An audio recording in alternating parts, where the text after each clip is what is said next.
எந்த குறையும் இல்லாம சந்தோஷமா இருக்கணும்னா என்ன பதிகம் சொல்றதுன்றதை நான் உங்களுக்கு சொல்லித்தரேன். 4 வரி ஞானசம்பந்த பெருமான் பாடிய பதிகம். அதை நீங்க ஒவ்வொரு நாளும் பாராயணம் பண்ணுங்க. தினமும் சொல்றதுக்கு நேரம் இல்லைன்னா எப்பெல்லாம் நேரம் கிடைக்குதோ அப்ப சொல்லுங்க. நம்ம ஒருத்தரை வாழ்த்தும் போது சொல்லுவோம்ல, நல்லா இருக்கணும், ஒரு குறையும் இல்லாம இருக்கணும் அப்படின்னு சொல்லுவோம்ல, அப்படி நாம நல்லா இருக்கணும், ஒரு குறையும் இல்லாம இருக்கணும்னா இந்த பதிகத்தை பாராயணம் செய்வது அவசியம். தேவைப்படுறவங்க சொல்லுங்க, நான் நல்லா தானே இருக்கேன் அப்படின்னா அவங்களுக்கு இந்த பதிவு இல்லை.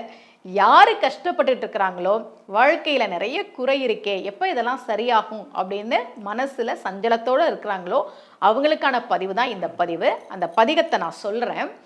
துஞ்சலும் துஞ்சல் இல்லாத பொழுதினும் நெஞ்சகம் நைந்து நினைமின் நாள்தோறும் வஞ்சகம் அற்று அடி வாழ்த்த வந்த கூற்று அஞ்ச உதைத்தன அஞ்சு எழுத்துமே.